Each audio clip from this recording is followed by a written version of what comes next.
Well, I have a friend who has a friend who has been having problems with uninvited, I'll say spiritual attachments that have been causing him a great deal of pain and discomfort.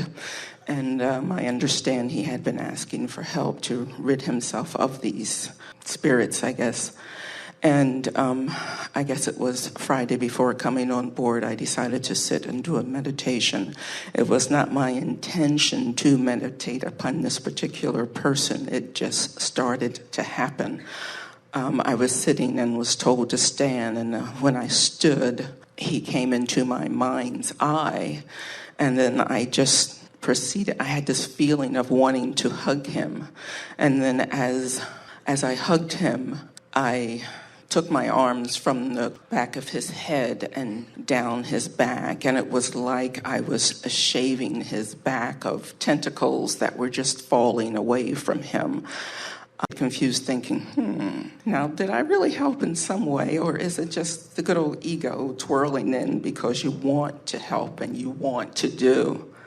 Well, anytime you are holding someone else as your object of attention while you are anticipating good things for them or improved things for them, you can tell by the way you feel. In other words, if your vision makes you feel joyful, then you are of value to them. If your vision makes you afraid or makes you feel worried, then rather than you uplifting them, your vision of them has lowered you on your vibrational scale. And we can tell by the exhaustion that you felt once it was finished that you had a sort of mix of energy going on. And first of all, we want to say to you that there's so much we want to say to you. At the end of where you have come to in your presentation to us, we want to say to you that there is no way that knowing what you know and being who you are and hanging out on the emotional scale where you really do and connecting with who you really are on such a regular basis that you would need to worry about connecting with anything that would be detrimental to you. But we wanted to begin, as you began speaking to us just now, when you said you have a friend of a friend of a friend who has some uninvited, frivolous, non-physical, maybe even belligerent energies messing around. We wanted to say to you, there is no such thing as uninvited anything, but there is such a thing as a confusion about how one is inviting. In other words, you invite through your awareness to things. You invite through your attention to things. And every subject is really two subjects, what is wanted and lack of it. And so we want to clear something up because we can feel it pulsing around the room here a bit. And we want to say to you that there is only a stream of well-being. You never walk into a room and look for a dark switch. You just don't look around for that switch that you flip that floods inky, misty darkness into the room that covers up the light. You never worry when you open the dark closet that the darkness will sweep in and make the room you're standing in darker. In other words, there is a light switch or a resistor that can resist the light, but there is not a source of darkness. Any more than that there is a source of sickness or a source of evil, there is only a not allowing the light that is there to shine, not allowing the well-being that is there to shine, you see. And so what happens when people hook up with something that is less than wanted, whether it's a sickness or whether it's an interaction with something frivolous as you are describing, what it is a spin-off of man's conscious mind. And what we mean by that is every thought that has ever been thought still exists. When you think a thought, that thought begins to think, in that it begins to offer a pulsing vibration, and law of attraction manages all of those thoughts. And so there are rivers and streams of thoughts. Esther, when she thinks back about Sunday school, if you ask her what she learned in Sunday school as a little one, she will tell you that she learned about the devil and she learned to hate him so. In other words, that was the thing that she learned most about. She does not remember now. She's not sure if that's the only thing they talked about or if it was just the most exciting thing. So it's the thing that she remembers, but that's what she came away from remembering. In other words, it's what's talked about and has been from pulpit after pulpit after pulpit for generation after generation after generation. So it's in the consciousness. And people who want to be happy beings, all of you innately do, who look out into your world and you see things that you like and you say, I would vote for more of that. I would embrace that. I would support that with my time and energy and money. And they look over and they see things that they do not want and they say, we've got to do away with that. Do not realize that in this universe that is based upon attraction, there is no such thing as exclusion. You cannot push anything away, because in your trying to exclude it, you are actually activating the vibration of it, so you are including it. So when you look at things wanted and say yes to it, you include it in your vibration. When you look at things not wanted and you shout no at it, you include it in your vibration. So there have been so many billions of people for eons looking at things not wanted and pushing against them, and there is a hefty stream of consciousness out there that you can tap into. And anytime you get vibrationally in the vicinity, it's not so different than your radio signals. As Jerry and Esther were driving up from Orlando, Esther kept using the scan button on the radio in their Yukon, waiting to find something that was interesting. She would listen for a while and then she would drive out of the range of it, and then she would push the scan button again, reaching for another signal as she went from community to community. And so the same sort of thing is true. When you get your tuner set at a certain place, then you have access to anything that is in your vicinity that is on a similar wavelength. And so you cannot ask the universe to be eradicated of all of the vibrations that don't please you. People tend to want to do that. We see this place as a well-stocked kitchen with every ingredient imaginable. And you say, well, I would like to make this lovely pie. I want to make an apple pie. And we say, good, the ingredients are there for you. And you say, yes, but there are also ingredients that I do not want in my pie. There is Tabasco sauce. I do not want this in my pie. Please do not put Tabasco sauce in my pie. Take it away from the kitchen. And we say, just don't put it in your pie. And you say, but it might get in my pie. And we say, not if you do not put it there. And you say, but it's in the kitchen. It might get in my pie. And we say, not unless you put it in your pie. And you say, but I would feel ever so much better if you would just remove it altogether from the kitchen. Because if you would remove it from the kitchen, then I know for sure that it could not get in my pie. And we say, it cannot get in your pie unless you put it in your pie. And you say, but others have it in their pie. And I know some of them did not want it in their pie either. And that, yeah, it is in their pie. And we say, just don't put it in your pie. And you say, but it might get in my pie. And then you say, oh, look, it's in my pie. And we say your attention to anything is what puts it in your pie, you see. And so attention to a subject like this, in other words, I have a friend of a friend of a friend of a friend of a friend who has this experience. And we say, stop telling the story. In other words, it just puts it in your pie. And then you feel obligated to do something about it. And do you know that when you wish well for another, you are holding them in the position that you want them to be in, you connect with source energy and your thoughts about them are of value. But unless they are in the vibrational place where they can, in other words, anytime someone is sick, they want wellness in an exaggerated way.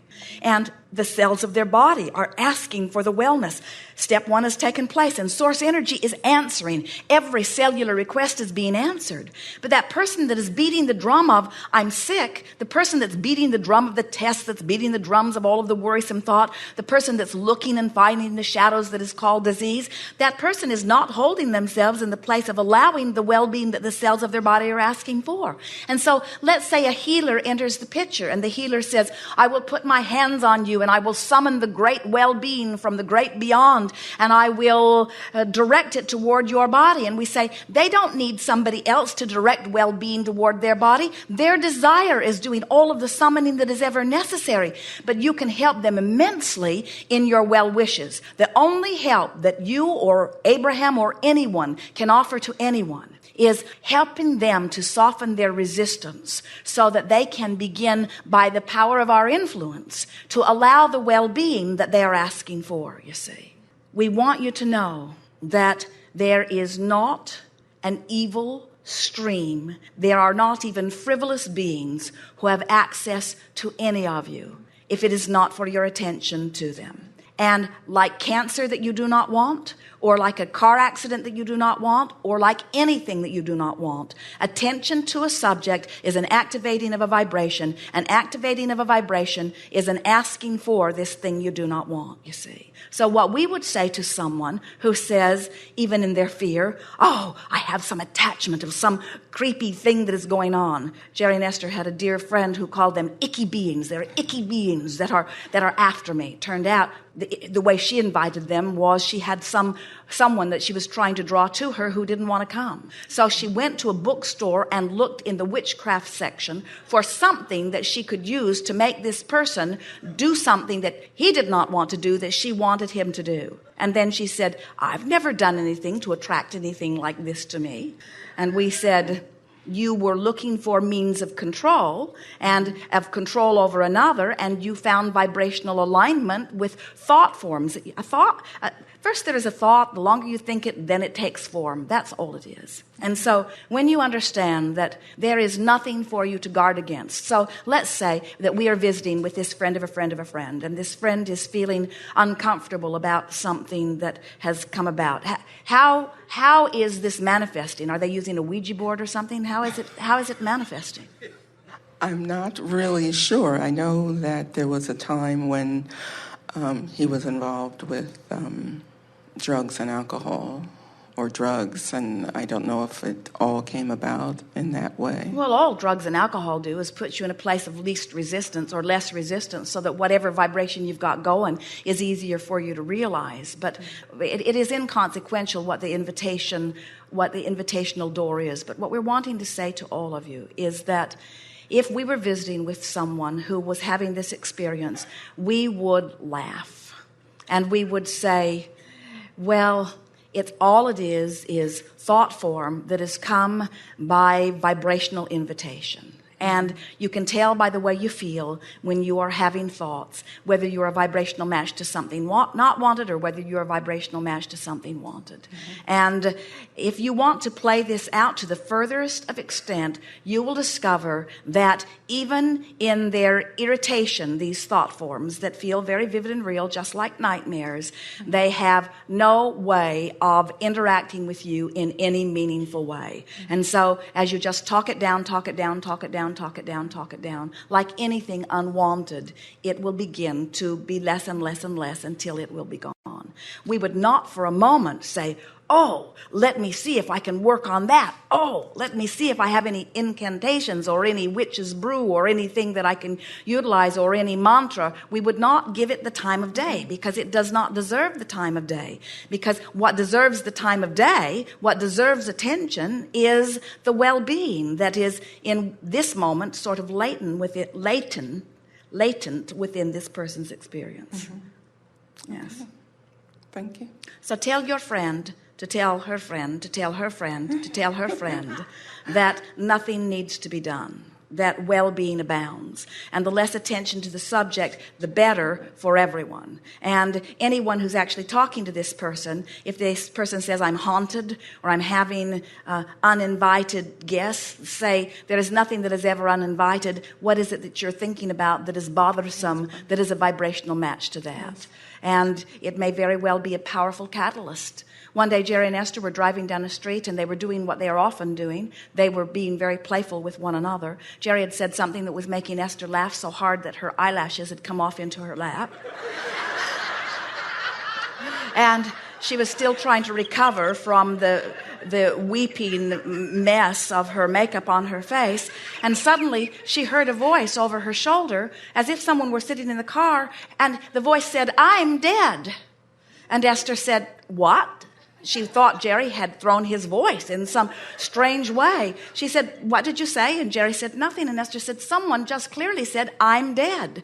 And Jerry began to laugh, because they had just passed a graveyard that Esther did not even know was there. It was a small family graveyard. And Esther said, what in the world? And once she settled down and was able to ask us, we said, it was just some playful being who recognized the openness of your being and wanted in on your fun.